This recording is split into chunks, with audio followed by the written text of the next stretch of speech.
The freighter was supposed to surrender, not spring a trap. Pirate Queen Zalara of the Crimson Maw had burned 100 ships and never tasted defeat. She stormed aboard expecting a trembling human captain, easy prey for her plasma-scorched fleet. Instead, she found Elias stroking a small orange tabby named Marmalade. She laughed, until the cat purred, and the entire ship turned against her. The universe has a funny way of flipping the board when a human weaponizes a house pet. This is the story of Captain Elias Vance, a man who hauled freight through the lawless fringes of the Carina Nebula with no weapons, no escort, and no fear. His secret wasn't armor or firepower. It was Marmalade, an orange tabby cognitively linked to an experimental biodefense grid. The question that would echo across the sector: what happens when a pirate queen realizes she didn't just board a ship, she walked into a trap designed by a creature that naps 16 hours a day? The Crimson Maw had terrorized the Carina Nebula for 7 standard years, 49 captured vessels, 3 mid-sized colonies sacked, 0 survivors who dared resist. At the center of it all stood Zalara, a Crixian marauder with a mandibled face that had never once twitched with mercy. Her raiders called her the Red Queen, and her reputation was a weapon all its own. Merchants surrendered the moment her plasma-scorched flagship, the Blood Oath, flickered onto their long-range sensors.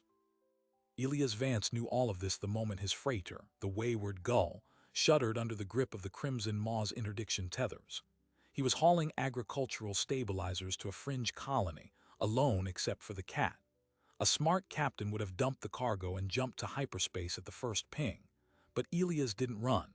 He didn't even power down his engines until Zalara's voice boomed over the open channel, dripping with contempt. Power down, little ape, and prepare to be boarded.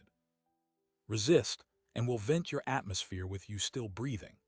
What Zalara didn't know, what no one in the nebula knew, was that Elias had spent 6 years as a lead engineer for Aegis Dynamics, the corporation that had secretly developed the Nemesis biosynaptic defense grid.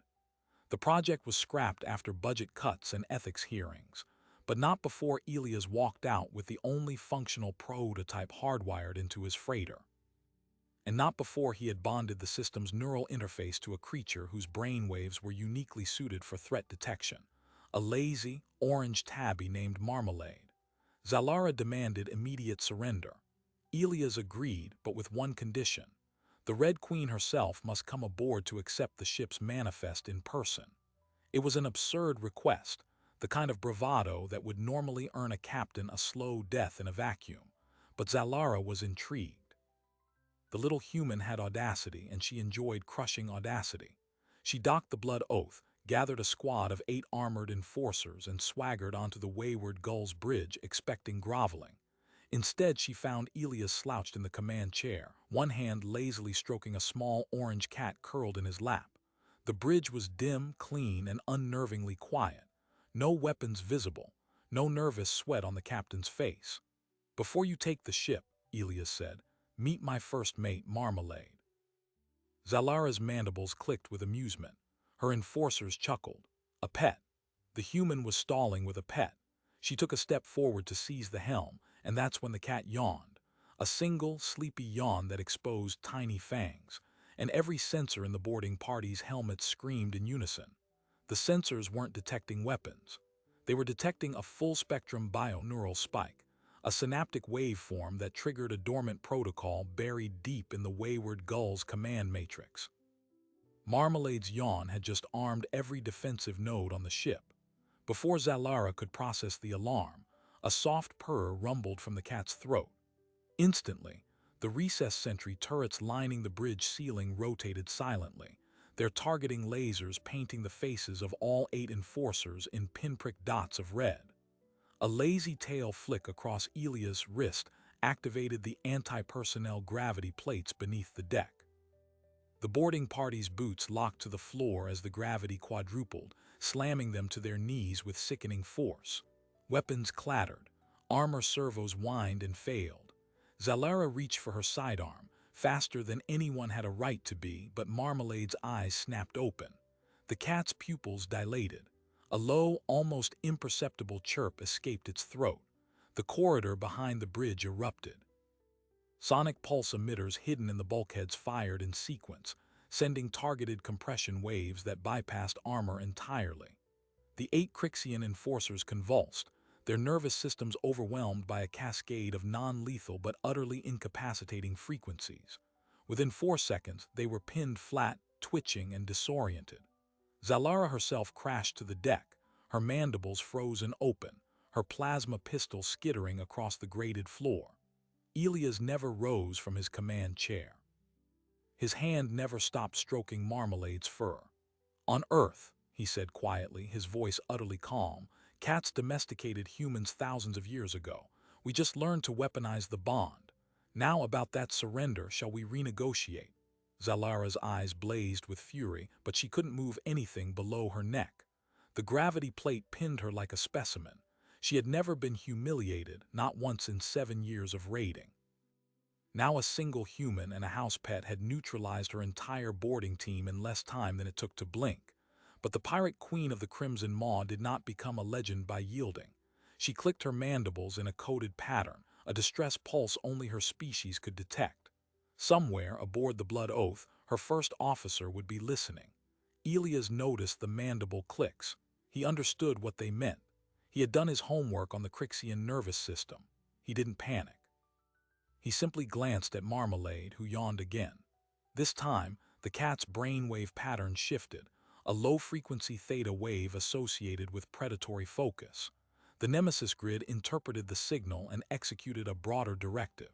It didn't just defend the gull. It reached outward, probing the nearby electronic architecture of the Blood Oath. The Nemesis grid was never just a point defense mechanism. That was the lie Aegis Dynamics told the review board. Its true purpose was remote intrusion, linking organic cognition to digital warfare. Marmalade's feline instincts, patience, ambush, strike, were ideal for the interface. As the cat watched the pinned pirates through half-closed eyes, its neural link slipped past the Blood Oath's firewalls like claws through silk. Systems on the pirate flagship began to flicker. Life support stuttered. Weapons arrays glitched and reset their targeting parameters. The first officer, a hulking Crixian named Dravik, stared at his console in disbelief as the ship's automated cannons retrained themselves on the Crimson Maw's own engine nacelles. Elias broke the silence. "I know you signaled your ship. I know Dravik is preparing to fire on us. But here's the thing, Zalara. Right now, your flagship's cannons are locked onto your own reactor core. One wrong move from your crew, and the Blood Oath becomes a debris field. Want to test whether a cat's reflexes are faster than your officer's trigger finger?" Zalara's breathing slowed. For the first time in her reign, she felt something she could not name. Not fear, rage, but beneath the rage, a creeping awareness that she was no longer the predator. The red dot of a sentry turret remained steady on her forehead. The cat purred, and the fate of every crew member aboard the Blood Oath now rested on the decision she made in the next 30 seconds. 30 seconds. Zalara's mind raced. She could order Dravik to fire anyway, sacrificing the Blood Oath to eliminate this human threat. It would be a glorious death, sung about in Crixian war halls for generations. But every instinct screamed that Elias was not bluffing. The red dot on her forehead was steady. The cat's amber eyes, half-lidded, tracked her slightest twitch. And the turrets weren't just aimed at her. They were aimed at her crew, pinned and helpless on the deck. "Stand down," she rasped, the words scraping past her frozen mandibles. "Dravik, stand down." Her comm unit crackled with confusion, but the first officer acknowledged. The Blood Oath's weapons arrays powered down. The cannons retrained themselves back to forward position. For the first time in 7 years, the Crimson Maw had blinked. Elias nodded, his hand still idly scratching behind Marmalade's ear. "Good choice. Now, release the boarding clamps. You're going to invite me over for tea." That was when Zalara learned the true nature of the trap she had walked into. Elias didn't just want to survive.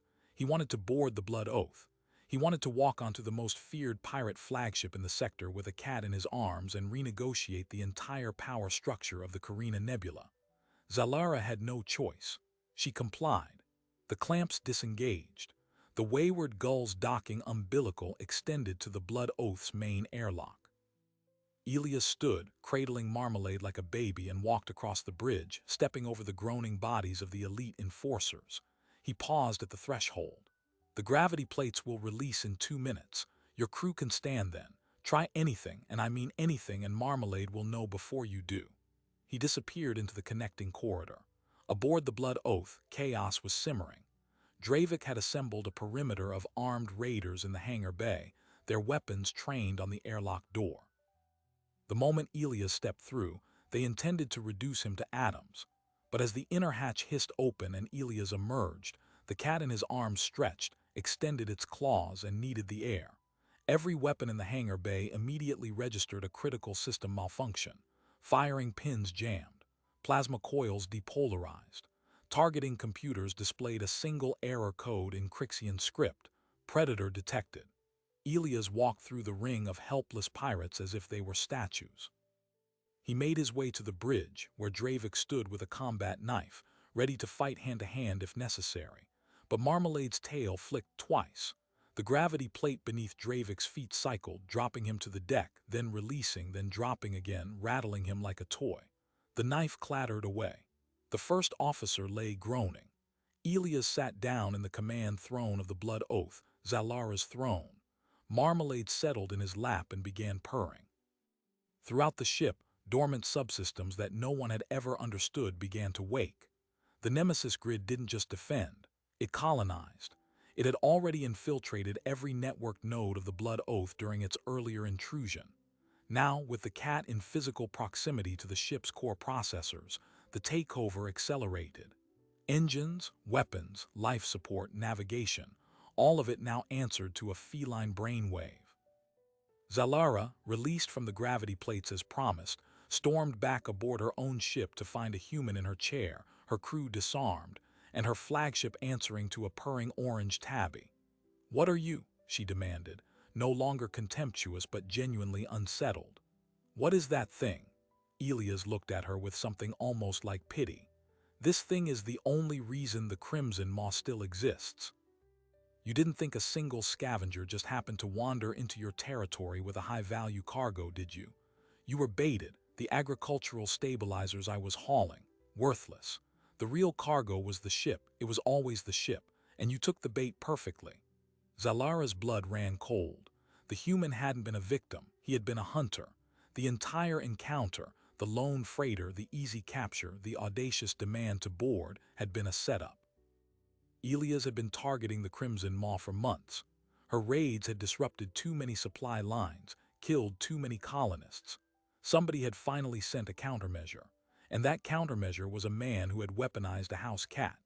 Zalara forced herself to stand tall, refusing to show weakness despite the impossible position. She scanned the bridge, her first officer groaning on the deck, her elite squad still disarmed, every console flickering with that same taunting error code. "What do you want?" she asked, her voice steady but stripped of its earlier contempt. Elias didn't answer immediately.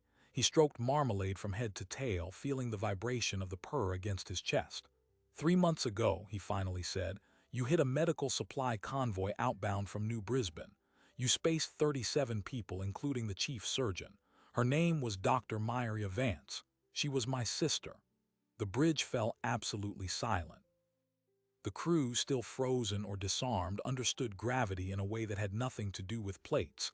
This wasn't a contract kill, this was personal. I spent every credit I had buying the Nemesis prototype from the Aegis Black site. I spent 6 weeks bonding Marmalade to the grid. Then I flew into your shipping lanes with a fake manifest and waited. You were never the predator, Zalara. You were the target all along. Zalara's mandibles tightened. "Then kill me. You have the right. But spare my crew, they only followed orders." Elias shook his head slowly. "That's the thing about revenge. It doesn't stop the next convoy from getting hit, it doesn't bring Myria back, and it doesn't fix a sector that's been bleeding out under pirate raids for nearly a decade." He leaned forward, Marmalade still cradled against him. "So I'm offering you a choice. The first option, I purge the Blood Oath's life support. Quick, clean, no pain. The Crimson Maw dies with you. The second option, you work for me now." Zalara's eyes narrowed. "Explain." "The Nemesis grid can remain linked to your ship, permanently. I leave a relay node here, paired to a secondary interface back on the Gull. If you ever raid another civilian vessel, Marmalade will know, and the grid will vent your atmosphere regardless of where you are or how long it's been. But if you turn your fleet toward the real threats, the Vern raiding parties, the slaver rings, the unaffiliated pirate dens that make them all look like amateurs, then you'll have official sanction, repair contracts, and a steady stream of legitimate bounties. The colonies call it the Carina Privateer Initiative. You'd be the first recruit. It was an impossible proposition. Zalara, the Red Queen, reduced to a government enforcer, yet the alternative was death, and she knew it. More importantly, the Crixian Warrior Code had a provision for honorable surrender when a superior predator demonstrated dominance, and Elias had done exactly that. She knelt. On her own bridge in front of her crew, the pirate queen of the Crimson Maw knelt before a man and his cat. "I accept your terms, Captain Vance." The tension broke like a fever. Elias instructed Marmalade, through a series of gentle ear scritches that corresponded to specific neural triggers, to release the remaining gravity locks. The crew slowly stood, shaken but alive. Dravik retrieved his knife, sheathed it, and offered a reluctant nod to the human who had bested him without firing a shot. Within a week, word spread across the nebula. The Crimson Maw, once the terror of the Carina sector, was now intercepting known slaver freighters and sharing bounties with colonial defense forces. Survivors of their early raids were compensated from a restitution fund drawn from the Maw's hoarded plunder. Zalara personally delivered the first payment to New Brisbane's governor, along with a formal apology broadcast on all public channels. It was imperfect, it was messy, but it was a start. Elias returned to the fringes, the wayward Gull still scarred and unassuming, Marmalade still dozing in the co-pilot seat. He had avenged his sister not with blood, but by turning a weapon of death into an instrument of order. He never asked for fame. He never accepted a medal. But every time a colonial freighter made a safe jump through the Carina corridor, the crew owed a silent debt to an orange tabby and the man who trusted a house cat with the fate of an empire. In the end, what happened on the Blood Oath was never really about a cat. It was about the most human of all instincts, the refusal to accept that the strong must always prey upon the weak. Elias Vance looked at a galaxy that told him vengeance was the only answer and chose something harder. He chose to turn his enemy into an ally, his grief into a system of safeguards, and a lazy orange tabby into the most unlikely guardian the Carina sector had ever seen. The question that lingers is not whether Zalara will stay loyal. She will, because the grid watches every heartbeat. The question is how many other problems we think require violence could be solved by a little creativity, a lot of nerve, and the willingness to sit calmly while the universe takes aim. If this story of ship cats and second chances gave you a new perspective on what strength really looks like, please take a moment to like this video and share it with someone who loves a good human triumph tale. Subscribe and ring the bell, because we uncover stories like this every week. The forgotten chapters of history that prove humanity's greatest weapon has always been our mind, not our machines. See you in the next adventure.